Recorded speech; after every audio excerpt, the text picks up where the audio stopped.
पूर्ण परमात्मा कबीर साहिब जी, सभी आत्माओं के जनक। हम सभी जानते हैं कि कबीर साहिब आज से लगभग 600 वर्ष पहले इतिहास के भक्ति युग में जुलाहे की भूमिका निभा कर गए। पर वे वास्तव में कौन हैं? कबीर साहिब कोई सूफी संत हैं या कवि मात्र? क्या कबीर साहिब परमात्मा हैं? इस लेख में हम कुछ प्रश्नों के उत्तर बताने का प्रयत्न करेंगे, जैसे कबीर कौन हैं? वे कवि हैं या पूर्ण परमेश्वर? कबीर जी इस पृथ्वी पर कब अवतरित हुए? क्या कबीर साहिब ने सशरीर इस मृत्युलोक को छोड़ा था? आखिर क्या रहस्य है जो अब तक अनसुलझा है? कबीर साहिब कहाँ रहते थे? कबीर का क्या अर्थ है? कबीर साहिब ने पूर्ण परमेश्वर के विषय में क्या ज्ञान दिया है? लेख में हम निम्न बिंदुओं पर चर्चा करेंगे। परमेश्वर कबीर साहिब की जीवनी, परमात्मा कबीर का रूप, परमेश्वर कबीर साहिब का अवतरण। कबीर साहिब ही पूर्ण परमेश्वर है, इसका सभी धर्म ग्रंथों से प्रमाण। कबीर साहिब के गुरु कौन थे? परमात्मा कबीर किन महापुरुषों को मिले? परमात्मा कबीर साहिब के चमत्कार। परमेश्वर कबीर साहिब की मृत्यु एक रहस्य। पूर्ण तत्वदर्शी संत की पहचान। पूर्ण परमेश्वर कबीर साहिब का कलियुग में अवतरण। परमात्मा कबीर की जीवनी। परमात्मा कबीर जनसाधारण में सामान्यतः कबीर दास नाम से जाने जाते थे तथा बनारस, काशी, उत्तर प्रदेश में जुलाहे की भूमिका कर रहे थे। विडंबना है कि सर्व सृष्टि के रचनहार भगवान स्वयं धरती पर अवतरित हुए और स्वयं को दास संबोधित किया। कबीर साहिब के वास्तविक रूप से सभी अनजान थे, सिवाय उनके जिन्हें कबीर साहिब ने स्वयं दर्शन दिए और अपनी वास्तविक स्थिति से परिचित कराया, जिनमें नानक देव जी तलवंडी, पंजाब, आदरणीय धर्मदास जी बांधवगढ़, मध्य प्रदेश, दादू साहिब जी गुजरात शामिल हैं। वेद भी पूर्ण परमेश्वर के इस लीला की गवाही देते हैं। ऋग्वेद मंडल 10 सूक्त 4 मंत्र 6। इस मंत्र में परमेश्वर कबीर जी को तस्कर अर्थात छिपकर कार्य करने वाला कहा है। नानक जी ने भी परमेश्वर कबीर साहिब की वास्तविक स्थिति से परिचित होने पर उन्हें ठग गुरु ग्रंथ साहिब, राग सिरी, महला पहला, पृष्ठ 24 कहा है। कबीर परमेश्वर का अवतरण। कबीर साहिब भारत के इतिहास में मध्यकाल के भक्ति युग में आए थे। उनकी बहुमूल्य एवं अनन्य कबीर वाणी कविता आज भी साहित्य की अनमोल धरोहर हैं। परमेश्वर की कबीर वाणी में ढेरों गूढ़ रहस्य भरे पड़े हैं, जिनके माध्यम से परमेश्वर ने विश्व को समझाने का प्रयत्न किया था। हम सभी लगभग बाल्यकाल से ही कबीर जी के दोहे, कबीर साहब जी के दोहे शब्द पढ़ते आए हैं, अतः आश्चर्य होना स्वाभाविक है कि आखिर कबीर जी कौन है। वास्तव में एक जुलाहे एवं कवि की भूमिका करने वाला जो मानव सदृश पृथ्वी पर अवतरित हुआ और अपनी प्यारी आत्माओं को सही आध्यात्मिक ज्ञान का बोध कराया, वह कोई और नहीं बल्कि पूर्ण ब्रह्म कबीर देव हैं। यह सभी धर्मग्रंथों, पवित्र वेद, पवित्र कुरान शरीफ, पवित्र बाइबल, पवित्र गुरु ग्रंथ साहिब में प्रमाण है कि कबीर साहिब ही भगवान हैं। आइए हम आगे बढ़ें और जानें कि 600 वर्ष पहले इस मृत्युलोक में कबीर साहिब के माता पिता कौन थे। 600 वर्ष पूर्व किस प्रकार वे अवतरित हुए एवं पूर्ण ब्रह्म कबीर साहिब कहाँ अवतरित हुए। कबीर साहिब के माता पिता कौन थे? जैसा वेदों में वर्णित है कि पूर्ण परमेश्वर कभी भी माता के गर्भ से जन्म नहीं लेता है, वह स्वयं सतलोक से अवतरित होते हैं और निसंतान दंपत्ति को प्राप्त होते हैं। 600 वर्ष पूर्व जब कबीर परमेश्वर आए तो उन्होंने नीरू और नीमा को अपना माता पिता चुना। नीरू और नीमा निसंतान आए। यह परमेश्वर कबीर की अलौकिक लीला है। नीरू नीमा कौन थे? नीरू और नीमा यानी कबीर परमेश्वर के माता पिता वास्तव में ब्राह्मण थे, जिन्हें अन्य ब्राह्मणों की ईर्ष्या के परिणामस्वरूप मुसलमानों द्वारा जबरन धर्म परिवर्तित कर दिया गया था। नीरू का नाम गौरीशंकर था तथा नीमा का नाम सरस्वती था। वे दोनों शिव जी के उपासक थे। वे परमात्मा चाहने वाली आत्माओं के बीच शिव पुराण का कथा वाचन किया करते थे। वे किसी से कोई दान आदि नहीं लेते थे, फिर भी किसी भक्त द्वारा दिए जाने पर जरूरत के अनुसार रख लेते एवं बचे हुए धन का भंडारा कर दिया करते थे। अन्य ब्राह्मणों को गौरी शंकर और सरस्वती द्वारा किए जाने वाली इस निस्वार्थ भाव से की जाने वाली कथा से ईर्ष्या होने लगी। गौरी शंकर किसी भी भक्तात्मा को धन के लालच में बहकाता नहीं था, जिसके परिणामस्वरूप वह अनुयायियों में प्रिय बन गया। वहीं दूसरी ओर मुसलमानों को यह पता हो गया कि कोई भी हिंदू ब्राह्मण उनके पक्ष में नहीं है, जिसका उन्होंने फायदा उठाया और जबरदस्ती उनके घर में पानी छिड़क दिया एवं उन्हें भी पिला दिया। उन्हें धर्म परिवर्तित कर दिया। इस पर हिंदू ब्राह्मणों ने कहा कि वे मुस्लिम हो चुके हैं एवं उनका अब कोई वास्ता नहीं रह सकता। बेचारे गौरीशंकर और सरस्वती के पास कोई रास्ता नहीं बचा। मुस्लिमों ने उनका नाम क्रमशः नीरू और नीमा रख दिया। उन्हें जो भी दान मिला करता था वे उस समय का निर्वाह करके बाकी बचा हुआ दान कर दिया करते थे। अब न तो उनके पास कोई संचित राशि थी और न ही उनके पास आजीविका का कोई साधन बचा था, क्योंकि दान आना अब बंद हो चुका था और वे मुस्लिम ठहराए जा चुके थे। ऐसी स्थिति में उन्होंने चरखा लेकर जुलाहे का कार्य प्रारंभ कर दिया। किंतु अब भी वे मात्र जीविका निर्वाह का धन रखकर अन्य बचे धन का भंडारा कर देते थे। नीरू नीमा का गंगा में स्नान करना अन्य बंद कर दिया था, क्योंकि उनके अनुसार वे मुस्लिम हो गए ने। एक अब हम जानेंगे कि पूर्ण परमात्मा कहाँ प्रकट हुए। कबीर परमेश्वर का प्राकट्य कलयुग में कबीर साहिब काशी में लहरतारा तालाब पर अवतरित हुए थे। लहरतारा तालाब में जल गंगा नदी का ही आता था। वर्ष 1398 विक्रम संवत 1455 को ज्येष्ठ की पूर्णिमा के दिन कबीर साहिब कमल के पुष्प अवतरित हुए। इस घटना के गवाह ऋषि अष्टानंद हुए, जो स्वामी रामानंद जी के शिष्य थे। वे अपनी साधना करने के लिए तालाब के किनारे बैठे हुए थे और अचानक उन्होंने आकाश से तीव्र प्रकाश उतरता और कमल के पुष्प पर सिमटता हुआ देखा, जिससे आंखें चौंधिया गईं। भगवान कबीर साहिब का कमल के पुष्प पर अवतरण, कबीर साहिब का कुंवारी गायों से पोषण, परमात्मा कबीर का कमल के पुष्प पर अवतरण। पीढ़ी 11 काशी में गंगा नदी की लहरों से लहरतारा तालाब, जो कि एक बड़ा तालाब था, भर जाता था। वह सदा गंगा के पवित्र जल से भरा रहता था। तालाब में कमल पुष्प उगते थे।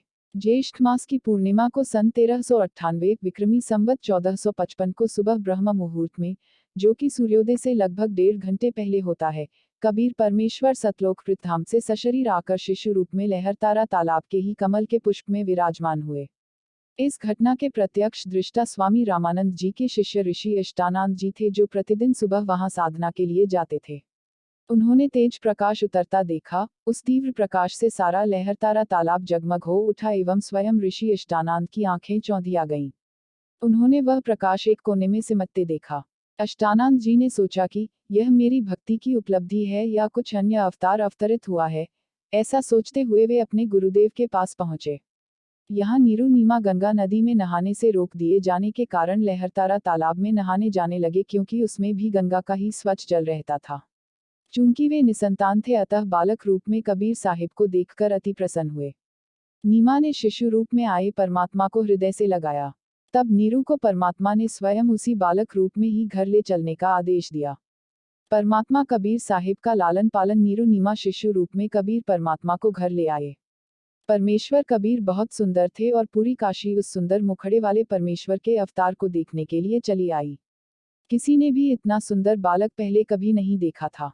काशीवासी स्वयं कह रहे थे कि इतना सुंदर बालक कभी नहीं देखा। काशी के स्त्री पुरुष कह रहे थे कि किसी ब्रह्मा विष्णु महेश में से किसी का अवतरण हुआ है। ब्रह्मा विष्णु महेश ने कहा कि यह कोई अन्य परम शक्ति है। कबीर परमेश्वर का सुंदर मुखड़ा देखकर सभी पूछना भूल गए कि इस बालक को आप कहाँ से लाए हैं। 25 दिनों तक कबीर साहिब ने कुछ भी ग्रहण नहीं किया। इस बात से नीरू और नीमा अत्यंत दुखी हुए। दुखी होकर नीरू नीमा ने भगवान शिव से प्रार्थना की, क्योंकि वे भगवान शिव जी के अनुयायी थे। तब शिवजी एक साधु का वेश बनाकर आए तथा नीमा ने अपनी सारी व्यथा शिवजी को सुनाई। शिवजी ने परमेश्वर कबीर साहिब को गोद में लिया। तब परमेश्वर कबीर ने शिवजी से संवाद किया एवं उन्हें प्रेरणा दी। तब कबीर जी के बताए अनुसार शिवजी ने नीरू को कुंवारी गाय लाने का आदेश दिया। कुंवारी गाय पर हाथ रखते ही गाय ने दूध देना प्रारंभ कर दिया और वह दूध कबीर साहिब ने पिया। परमात्मा की इस लीला का जिक्र वेदों में भी है। ऋग्वेद मंडल 9 सूक्त 1 मंत्र 9। जब काजी मुल्ला कबीर साहिब के नामकरण के लिए आए तब उन्होंने कुरान खोली, लेकिन पुस्तक के सभी अक्षर कबीर कबीर हो गए। उन्होंने पुनः प्रयत्न किया, लेकिन तब भी सभी अक्षर कबीर में तब्दील हो गए। तन उनका नाम कबीर रखकर ही चल पड़े। इस तरह कबीर परमात्मा ने अपना नाम स्वयं रखा। कुछ समय बाद कुछ काजी कबीर साहिब की सुन्नत करने के उद्देश्य से आए तथा कबीर साहिब ने उन्हें एक लिंग के स्थान पर ढेरों लिंग दिखाए, जिससे डर कर वे वापस लौट गए। परमात्मा की इस लीला का वर्णन पवित्र कबीर सागर में भी है। आइए जाने कबीर साहिब ही परमात्मा है, इसका धर्मग्रंथों में प्रमाण। कबीर साहिब पूर्ण परमात्मा है। धर्मग्रंथों में प्रमाण परमात्मा कबीर स्वयं ही पूर्ण परमात्मा का संदेशवाहक बनकर आते हैं और अपना तत्वज्ञान सुनाते हैं। इस बात के साक्षी पवित्र वेद, पवित्र कुरान, पवित्र बाइबल, पवित्र गुरु ग्रंथ साहिब हैं।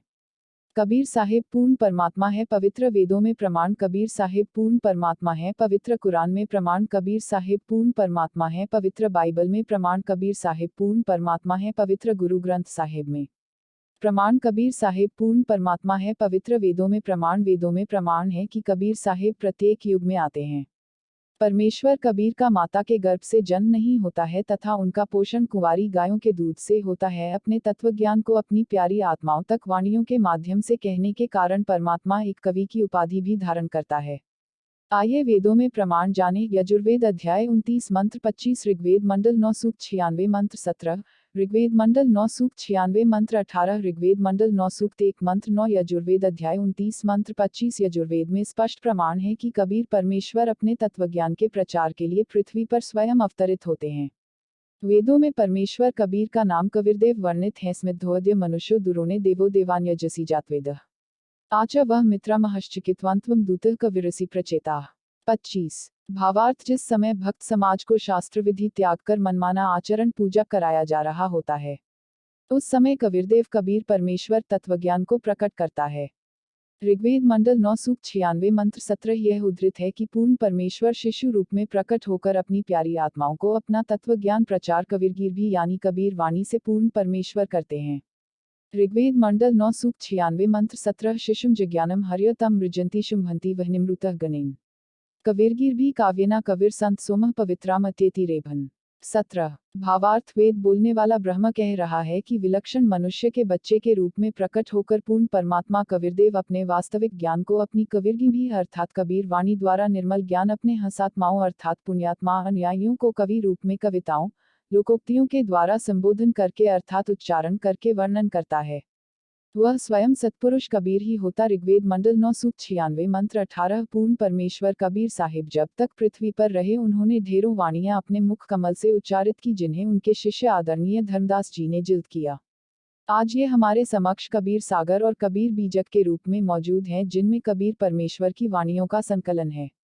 आमजन के बीच कबीर साहिब एक साधारण कवि के रूप में प्रचलित थे, जबकि वे स्वयं सारी सृष्टि के रचनाकार है। परमात्मा की इस लीला का वर्णन हमें ऋग्वेद में भी मिलता है। ऋग्वेद मंडल 9 सूक्त 96 मंत्र 18। ऋषिम्ना य ऋषिकृत स्वर्षाः सहस्रनीथ पदवी कविनाम तृतीयम धाम महिष सिषा संत सोमः विराजमानु राजति स्तुप। 18। भावार्थ, वेद बोलने वाला ब्रह्म कह रहा है कि जो पूर्ण परमात्मा विलक्षण बच्चे के रूप में आकर प्रसिद्ध कवियों की उपाधि प्राप्त करके अर्थात एक संत या ऋषि की भूमिका करता है, उस संत रूप में प्रकट हुए प्रभु द्वारा रची हजारों वाणी संत स्वभाव वाले व्यक्तियों अर्थात भक्तों के लिए स्वर्ग तुल्य आनंददायक होती हैं। वह अमर पुरुष अर्थात सत्पुरुष तीसरे मुक्तिलोक अर्थात सत्यलोक पर सुदृढ़ पृथ्वी को स्थापित करने के पश्चात मानव सदृश संत रूप में होता हुआ गुबंद अर्थात गुंबज में ऊंचे टीले रूप सिंहासन पर उज्ज्वल स्थूल आकार में अर्थात मानव सदृश तेजो में शरीर में विराजमान है। ऋग्वेद मंडल 9 सूक्त 1 मंत्र 9। अभी ईमन अधन्या उत्श्रीनंती धेनव शिशुम सोमिंद्राय पात्वे। 9। भावार्थ, पूर्ण परमात्मा अमर पुरुष जब लीला करता हुआ बालक रूप धारण करके स्वयं प्रकट होता है, उस समय कंवारी गाय अपने आप दूध देती है, जिससे उस पूर्ण प्रभु की परवरिश होती है। ऋग्वेद मंडल 9 सूक्त 94 मंत्र 1 में परमात्मा की अन्य लीलाओं का भी वर्णन है कि पूर्ण परमेश्वर भ्रमण करते हुए अपने तत्व ज्ञान का प्रचार करते हैं और कवि की उपाधि धारण करते हैं। परमात्मा के अन्य अनेकों गुणों का वर्णन इन अध्याय में है। ऋग्वेद मंडल 9 सूक्त 96 मंत्र 19, 20, ऋग्वेद मंडल 10 सूक्त 90 मंत्र 3, 4, 5, 15, 16। यजुर्वेद अध्याय 19 मंत्र 26, 30, यजुर्वेद अध्याय 29 मंत्र 25, सामवेद संख्या नम 359, अध्याय 4 खंड 25, श्लोक 8। सामवेद संख्या नम 1400, अध्याय 12, कांड 3, श्लोक 8। अथवेद कांड नम 4, अनुवाक 1, मंत्र 1, 2, 3, 4, 5, 6, 7। कबीर साहिब पूर्ण परमेश्वर है। कुरान शरीफ में प्रमाण पवित्र कुरान शरीफ सूरत फुरकान 25 आयत 52 से 59 में कहा गया है कि तुम काफिरों का कहा न मानना, क्योंकि वे कबीर को अल्लाह नहीं मानते। कुरान में विश्वास रखो और अल्लाह के लिए संघर्ष करो, अल्लाह की बड़ाई करो। साथ ही आयत 25-59 में कुरान का ज्ञानदाता कहता है कि कबीर ही अल्लाह है, जिसने धरती और आकाश तथा इनके बीच जो कुछ है कि 6 दिनों में रचना की और 7वें दिन तख्त पर जा विराजा। उसके बारे में किसी बाखबर से पूछो। बाखबर धीरानाम तत्वदर्शी संत एक ही होता है। फजाइले अमाल, जिसे फजाइले जिक्र भी कहते हैं, में आयत 1 में प्रमाण है कि अल्लाह कबीर है, परमात्मा कबीर है। पवित्र बाइबल में प्रमाण पवित्र बाइबल में भी प्रमाण है कि परमेश्वर कबीर साकार है, वह निराकार नहीं है। पवित्र बाइबल के उत्पत्ति ग्रंथ के अध्याय 1:26 और 1:27 में प्रमाण है कि परमेश्वर ने 6 दिनों में सृष्टि रचना की। बाइबल के अध्याय 3 के 3, 8, 3, 9:03:10 में प्रमाण है कि परमात्मा सशरीर है। बाइबल के उत्पत्ति ग्रंथ 18:1 में प्रमाण है कि परमेश्वर अब्राहम के समक्ष प्रकट हुए। इससे प्रमाणित होता है कि परमेश्वर सशरीर है। ऑर्थोडॉक्स यहूदी बाइबल के अय्यूब 36:5 में प्रमाण है कि परमेश्वर कबीर शक्तिशाली है, किंतु वह लोगों से घृणा नहीं करता है। परमेश्वर कबीर सामर्थी है और विवेकपूर्ण है। कबीर साहिब परमात्मा है। गुरु ग्रंथ साहिब में प्रमाण गुरु ग्रंथ साहिब में प्रमाण है कि कबीर साहिब ही वह परमात्मा है जिसने सर्व ब्रह्मांडों की रचना की। वह साकार है और उसी परमेश्वर कबीर ने काशी, उत्तर प्रदेश में जुलाहे की भूमिका भी निभाई। गुरु ग्रंथ साहिब पृष्ठ 24 राग सिरी, महिला 1, शब्द संख्या 9, गुरु ग्रंथ साहिब पृष्ठ 721 महिला 1 तथा गुरु ग्रंथ साहिब राग असावरी, महिला 1 के अन्य भागों में प्रमाण है। कबीर परमात्मा के गुरु कौन थे? मोक्ष मार्ग में गुरु का स्थान सर्वोच्च एवं महत्वपूर्ण है, जैसा कि कबीर साहिब ने अपने तत्वज्ञान में बताया है। इसलिए कबीर साहिब जी ने स्वामी रामानंद की को अपने आध्यात्मिक गुरु के रूप में सबके समक्ष स्वीकार किया था। स्वामी रामानंद जी को वेद एवं गीता के श्लोक अच्छी तरह कंठस्थ थे। परमेश्वर कबीर ने स्वामी रामानंद जी के आश्रम में 2 रूप बनाए। स्वामी रामानंद जी के मन की बात बताना, स्वामी रामानंद जी को सतलोक दिखाना। जब कबीर साहिब अपने लीला में शरीर के 5 वर्ष के हो गए तब गुरु मर्यादा के पालन तत्व ज्ञान में उन्होंने प्रचार किया है कि गुरु होना आवश्यक है, के लिए उन्होंने एक लीला की।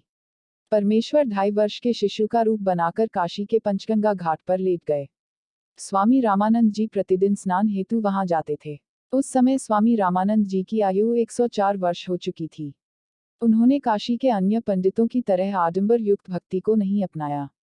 रामानंद जी शास्त्रों के अनुसार भक्ति करने के पक्ष में थे तथा यही शिक्षा वे अपने 52 शिष्यों को दिया करते थे। वे पवित्र गीता और पवित्र वेदों के आधार पर भक्ति करने को कहते और ओम नाम का जाप जपने के लिए देते थे। उस दिन भी प्रतिदिन के अनुसार जब स्वामी रामानंद जी पंचगंगा घाट पर स्नान के लिए गए तब कबीर परमेश्वर घाट की सीढ़ियों में लेट गए। ब्रह्म मुहूर्त के समय रामानंद जी कबीर साहिब को नहीं देख पाए। इस कारण रामानंद जी के खड़ाओं की ठोकर कबीर परमेश्वर के सिर पर लगी। नीम ने तो परमेश्वर कबीर जी रोने की लीला करने लगे। तब रामानंद जी ने उन्हें गोद में उठाया। उठाते समय रामानंद जी के गले से कंठी माला कबीर साहिब के गले में चली गई तथा रामानंद जी ने कहा, बेटा राम राम बोलो, राम नाम से सब दुख दूर होते हैं। कबीर साहिब बालक रूप में चुप हो गए। तब रामानंद जी स्नान करने लगे और परमेश्वर कबीर वहां से अंतर्ध्यान हो गए। रामानंद जी ने कबीर साहिब को बाद में खोजने का प्रयत्न भी किया, किंतु वे वहां नहीं थे। महत्वपूर्ण 5 वर्ष की आयु में ही कबीर साहिब ने संसार के समक्ष रामानंद जी को गुरु स्वीकार कर लिया था, किंतु वास्तव में रामानंद जी के गुरु कबीर परमेश्वर थे। रामानंद जी के आश्रम में परमेश्वर कबीर के 2 रूप बनाना। एक दिन स्वामी रामानंद जी का शिष्य कहीं कथा कर रहा था। कबीर परमेश्वर भी वहां गए। ऋषि जी विष्णु पुराण की कथा का वचन कर रहे थे, जिसमें वे विष्णु जी को सारे ब्रह्मांड का मालिक और रचनाकार घोषित कर रहे थे, उन्हें अजर अमर बता रहे थे एवं बताया कि विष्णु जी के कोई माता पिता नहीं हैं। कबीर परमेश्वर ने सारा प्रवचन सुना। सत्संग समापन के पश्चात कबीर परमेश्वर ने प्रश्न किया कि ऋषि जी, क्या मैं आपसे एक प्रश्न कर सकता हूँ? ऋषि जी ने कहा, पूछो बेटा। सैकड़ों की संख्या में अनुयायी वहां उपस्थित थे। कबीर साहिब ने कहा कि आप जो विष्णु पुराण का ज्ञान बता रहे थे, तब आपने कहा कि भगवान विष्णु ही परम शक्ति हैं जिनसे ब्रह्मा और शिव जी उत्पन्न हुए हैं। तब ऋषि जी ने उत्तर दिया कि मैंने जो कुछ भी बताया वह विष्णु पुराण में लिखा हुआ है। तब कबीर परमेश्वर ने कहा कि ऋषि जी, यदि नाराज न हो तो मैं अपना प्रश्न आपके समक्ष रखूं। एक दिन मैंने शिव पुराण सुना, तब वे सज्जन बता रहे थे कि विष्णु जी और ब्रह्मा जी का जन्म शिव जी से हुआ है। प्रमाण पवित्र शिव पुराण, रुद्र संहिता, अध्याय 6, 71, प्रकाशक गीता प्रेस गोरखपुर। देवी भागवत के 3 स्कंद में यह वर्णन है कि माता दुर्गा, ब्रह्मा, विष्णु, शिव की माता हैं तथा ये तीनों देव जन्म मरण में आते हैं तथा अमर नहीं बल्कि नाशवान हैं। तब कोई उत्तर न पाकर ऋषि जी क्रोधित हो गए और पूछा कि कौन हो तुम, किसके पुत्र हो? इसके पहले कबीर परमेश्वर कोई उत्तर देते उपस्थित लोगों ने कहना शुरू किया कि यह नीरू जुलाहे का बेटा है। तब ऋषि जी ने पूछा कि तुमने कंठी माला कैसे धारण की? तुलसी की कंठी माला वैष्णव साधु पहनते थे, जो इस बात का परिचायक थी कि उन्होंने वैष्णव गुरु धारण किया है। तब कबीर जी ने कहा कि मेरे गुरुदेव भी वही हैं जो आपके गुरु हैं। ऋषि जी आग बबूला हो उठे और कहने लगे, अरे मूर्ख, निम्न जाति के जुलाहे का पुत्र होकर मेरे गुरुदेव को अपना बता रहा है। वे तुम जैसे शूद्रों को अपने पास भी नहीं आने देते और तुम कहते हो तुमने उनसे नाम दीक्षा ली है। देखो लोगों, यह झूठा है, धोखेबाज है। मैं अभी कहा कि भगवान विष्णु ही परम शक्ति हैं जिनसे ब्रह्मा और शिव जी उत्पन्न हुए हैं। तब ऋषि जी ने उत्तर दिया कि मैंने जो कुछ भी बताया वह विष्णु पुराण में लिखा हुआ है। तब कबीर परमेश्वर ने कहा कि ऋषि जी यदि नाराज न हो तो मैं अपना प्रश्न आपके समक्ष रखूं। एक दिन मैंने शिव पुराण सुना, तब वे सज्जन बता रहे थे कि विष्णु जी और ब्रह्मा जी का जन्म शिव जी से हुआ है। प्रमाण पवित्र शिव पुराण, रुद्र संहिता, अध्याय 6, 71, प्रकाशक गीता प्रेस गोरखपुर। देवी भागवत के तीसरे स्कंद में यह वर्णन है कि माता दुर्गा, ब्रह्मा, विष्णु, शिव की माता हैं तथा ये तीनों देव जन्म मरण में आते हैं तथा अमर नहीं बल्कि नाशवान हैं। तब कोई उत्तर न पाकर ऋषि जी क्रोधित हो गए और पूछा कि कौन हो तुम, किसके पुत्र हो। इसके पहले कबीर परमेश्वर कोई उत्तर देते उपस्थित लोगों ने कहना शुरू किया कि यह नीरू जुलाहे का बेटा है। तब ऋषि जी ने पूछा कि तुमने कंठी माला कैसे धारण की। तुलसी की कंठी माला वैष्णव साधु पहनते थे, जो इस बात का परिचायक थी कि उन्होंने वैष्णव गुरु धारण किया है। तब कबीर जी ने कहा कि मेरे गुरुदेव भी वही हैं जो आपके गुरु हैं। ऋषि जी आग बबूला हो उठे और कहने लगे, अरे मूर्ख, निम्न जाति के जुलाहे का पुत्र होकर मेरे गुरुदेव को अपना बता रहा है। वे तुम जैसे शूद्रों को अपने पास भी नहीं आने देते और तुम कहते हो तुमने उनसे नाम दीक्षा ली है। देखो लोगों, यह झूठा है, धोखेबाज है। मैं अभी के बनाऊंगा दखा अपने गुरुदेव के पास जाकर तुम्हारी कहानी बताऊंगा। तुम एक निम्न जाति के जुलाहे के पुत्र हो, तुमने मेरे गुरुजी का अपमान किया है। कविर्ग्नि ने कहा, ठीक है, आप गुरुजी को बताएं। तब वह ऋषि स्वामी रामानंद जी के पास जाकर उनसे बोला कि गुरुदेव, एक निम्न जाति का लड़का जा, उसने हमारा अपमान किया है। उसने कहा कि स्वामी रामानंद जी उसके गुरु हैं। ऋषि अष्टानंद ने कहा कि हे भगवान, हमारा बाहर निकलना दूभर हो जाएगा। इस पर स्वामी रामानंद जी ने कहा, उसे कल बुलाकर लाओ, मैं कल तुम सबके सामने उसे सजा दूंगा। स्वामी रामानंद जी के मन की बात कहना। जब रामानंद जी कबीर परमेश्वर को परमात्मा नहीं स्वीकार कर रहे थे, तब कबीर साहिब ने उनके मन की बात बताई जो वे अपनी नित्य साधना के दौरान कर रहे थे। आइए विस्तार से घटना के विषय में जाने। अगली सुबह 10 अनजान आदमी आए और परमेश्वर कबीर को पकड़कर रामानंद जी के समक्ष ले गए। रामानंद जी ने अपने पास एक पर्दा डाल लिया, यह दिखाने के लिए कि दीक्षा देना दूर, वे शूद्रों के दर्शन भी नहीं करते हैं। रामानंद जी पर्दे के पीछे से ही पूछ रहे थे कि तुम कौन हो, व तुम्हारी क्या जाति है। परमेश्वर कबीर ने कहा, जी, यदि आप मेरी जाति के बारे में पूछ रहे हैं तो मैं बताता हूँ। मैं जगत गुरु हूँ। वेदों में वर्णन है कि पूर्ण परमेश्वर जगत गुरु होता है, क्योंकि वह सच्चा आध्यात्मिक ज्ञान बताता है। और मेरा पंथ क्या है? मेरा पंथ परमेश्वर का है। मैं सबको पूर्ण परमेश्वर का रास्ता बताने आया हूँ। परमेश्वर जो करोड़ों ब्रह्मांडों का रचनहार है, पालनहार है, जो कबीर, कविर्ग्नि आदि नामों से वेदों में वर्णित है। जाति हमारी जगत गुरु परमेश्वर है। पंथ दास गरीब लिखत पढ़े, मेरा नाम निरंजन कंथ। रामानंद जी ने सोचा, इससे बाद में निपटूंगा, पहले अपनी नित्य साधना पूरी कर लूं। वे आंखें बंद करके मनमुखी साधना करते थे, जिसमें कृष्ण जी की मूर्ति को नहलाते, सुसज्जित करते और भोग लगते थे। उस दिन उन्होंने कृष्ण जी को मुकुट पहना दिया, किंतु माला पहनाना भूल गए। स्वामी जी को बड़ा पछतावा हुआ। अब मुकुट तो उतारा नहीं जा सकता था और बिना मुकुट उतारे माला कैसे पहनाएं, और दोनों ही स्थिति में उनकी पूजा खंडित थी।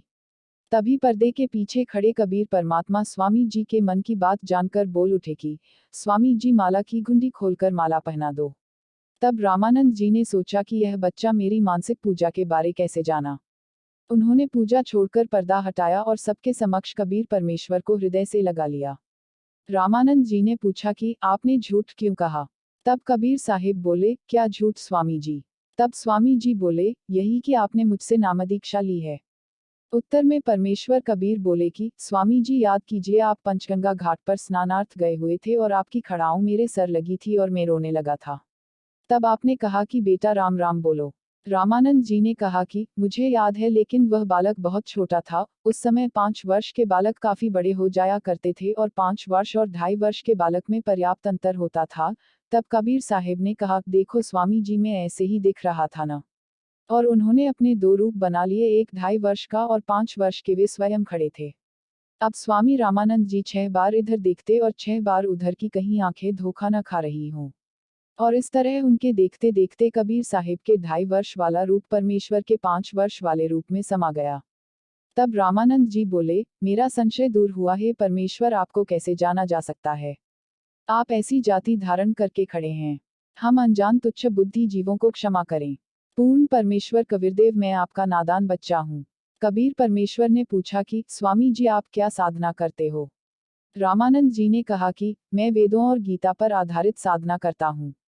कबीर साहिब ने प्रश्न किया कि गीता और वेदों के आधार पर आप कहाँ जाएंगे? स्वामी रामानंद ने उत्तर दिया कि स्वर्ग में। तब परमेश्वर कबीर साहिब ने कहा कि आप स्वर्ग में क्या करेंगे? तब स्वामी रामानंद जी बोले, मैं वहां रहूंगा, वहां दूध की नदियां बहती हैं, श्वेत स्थान है, कोई दुख और चिंता नहीं है। कबीर परमात्मा ने पूछा, स्वामी जी आप कितने समय तक रहेंगे वहां? स्वामी जी ज्ञानी पुरुष थे, उन्हें समझते देर नहीं लगी। स्वामी जी बोले, अपनी भक्ति की कमाई अनुसार वहां रहूंगा। तब कबीर साहिब ने समझाया कि स्वामी आप यह साधना जाने कब से करते आ रहे हैं, इससे मुक्ति संभव ही नहीं है। आप विष्णु जी की साधना करके विष्णु लोक जाना चाहते हैं। ब्रह्म साधना से ब्रह्मलोक जाते हैं, किंतु मुक्ति तब भी संभव नहीं है, क्योंकि एक दिन महास्वर्ग जो ब्रह्मलोक में है वह भी नष्ट होगा, ऐसा गीता अध्याय 8 श्लोक 16 में लिखा है। स्वामी जी को सभी श्लोक उंगलियों पर याद थे, उन्होंने कहा, हाँ यही लिखा है। तब कबीर साहिब ने कहा, बताओ गुरुदेव तब आप कहाँ जाओगे? अब रामानंद जी सोचने पर विवश हुए। परमात्मा कबीर ने पूछा, स्वामी जी गीता का ज्ञान किसने दिया है?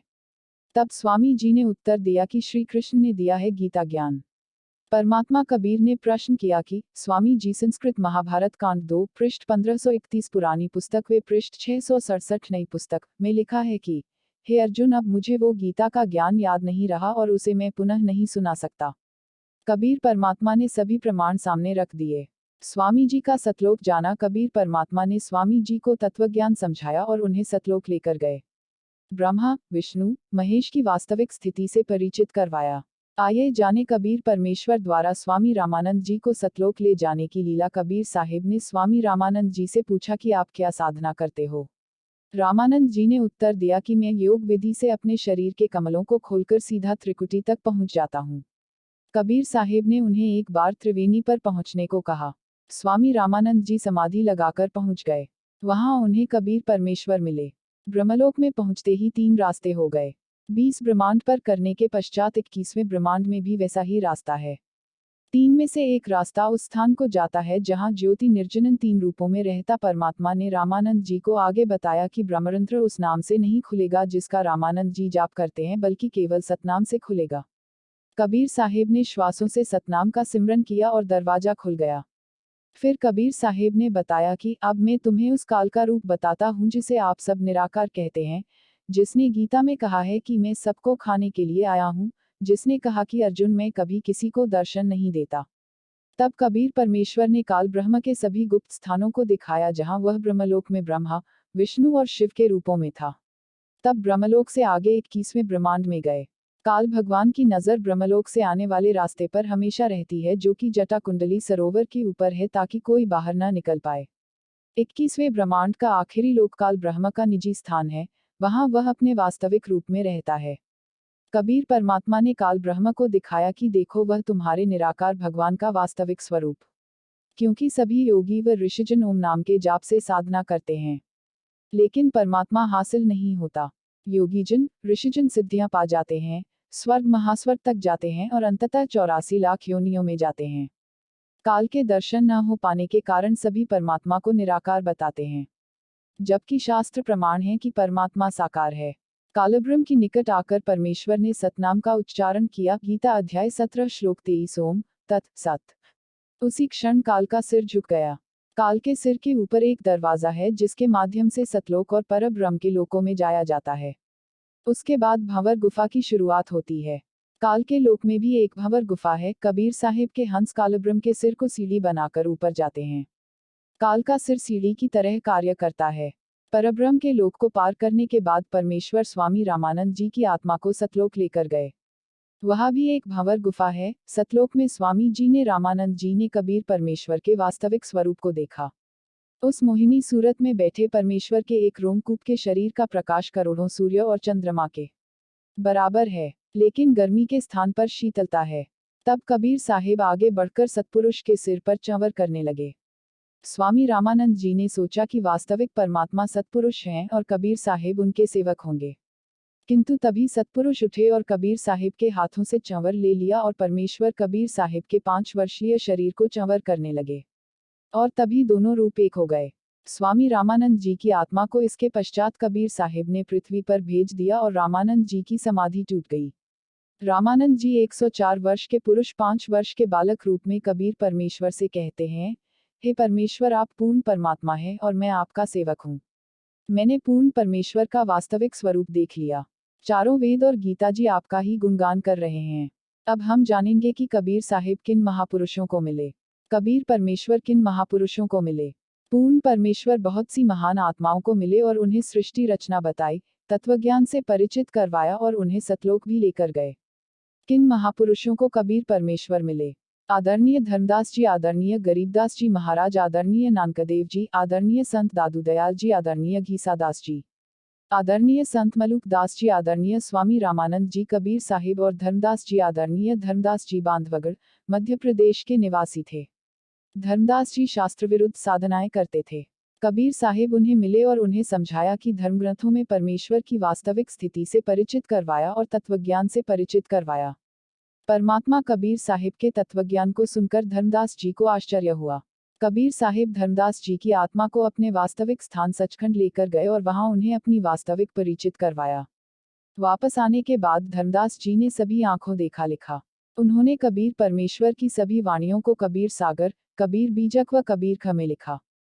कबीर सागर आदरणीय धर्मदास जी और कबीर परमेश्वर जी के मध्य का संवाद है। कबीर परमेश्वर जी ही पूर्ण परमात्मा हैं जो पृथ्वी पर आते हैं और अपनी प्यारी आत्माओं को तत्वज्ञान बताते हैं। आज मुझे दर्शन दियो जी कबीर टेक। सत्यलोक से चलकर आए, काटन जम की जंजीर। 1 थारे दर्शन से महारे पाप कटत हैं, निर्मल होवे जी शरीर। 2 अमृत भोजन महारे सतगुरु जी में, शब्द दूध की खीर। 3 हिंदू के तुम देव कहाए, मुसलमान के पीर। 14 दोनों दीन का झगड़ा छिड़ गया, टोहे ना पाए शरीर। 5 धर्मदास की अर्ज गोसाई, बेड़ा लंघायों पर ले तीर। 6 कबीर साहिब और गरीबदास जी महाराज हैं। गरीबदास जी महाराज, गांव छुड़ानी, जिला झज्जर, हरियाणा वाले कबीर साहिब के 12वें पंथ परमात्मा कबीर साहिब उन्हें 1727 में मिले जब गरीबदास जी महाराज केवल 10 वर्ष की आयु के थे एवं अपनी गायें चराने गए हुए थे।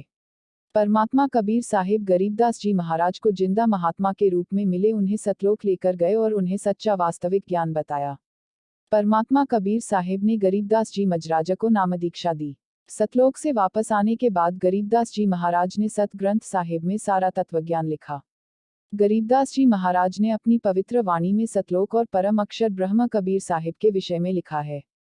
हम सुल्तानी नानक तारे, दादू को उपदेश दिया, जाति जुलाहा भेद नहीं पाया, काशी माहे कबीर हुआ, गबी ख्याल विशाल सतगुरु, अचल दिगंबर थीर है। भक्ति हेत काया धर आए, अविगत सत कबीर है। नानक दादू अगम अगाधु, तेरी जहाज खेवत सही। सुख सागर के हंस आए, भक्ति हिरंबर उर धरी। अधिक जानकारी के लिए देखें आदरणीय गरीबदास जी महाराज कबीर साहिब और नानक देव जी। नानक देव जी का जन्म 1469 को जिला तलवंडी, लाहौर, वर्तमान पाकिस्तान में हुआ। परमात्मा कबीर साहिब जिंदा महात्मा के रूप में नानक देव जी को बेई नदी के किनारे मिले जहां वे प्रतिदिन स्नान के लिए जाते थे। एक दिन उन्होंने नहाने के लिए डुबकी लगाई पर बाहर नहीं आए। लोगों को लगा कि वे डूब गए और उन्हें मरा मान लिया, जबकि वास्तव में पूर्ण परमेश्वर कबीर साहिब उन्हें मिले थे और अपनी प्यारी आत्मा को वे सतलोक लेकर गए थे। उन्हें तत्वज्ञान समझाया, सृष्टि रचना समझाए और अपनी वास्तविक स्थिति से परिचित करवाया तथा बताया कि परमात्मा स्वयं तत्वदर्शी संत के रूप में काशी में जुलाहे की भूमिका कर रहे हैं और उनकी आत्मा को पृथ्वी पर भेज दिया। गुरु नानक जी ने कबीर साहिब का अपनी पवित्र वाणी में बखान किया है। फाही सूरत मलुकी वेश, उर ठगवाड़ा ठगी देश, खरा सियाना बहुता भार, धानक रूप रहा करतार। गुरु ग्रंथ साहिब, राग सिरी, महिला एक हक्का कबीर करीम तू बेब परवरदिगार। नानक बुगोयत जनु तुरा तेरे चाकरा पाखाक। गुरु ग्रंथ साहिब, राग तिलिंग, महिला एक कबीर साहिब और दादू जी। आदरणीय दादू जी भी कबीर परमेश्वर के साक्षी रहे।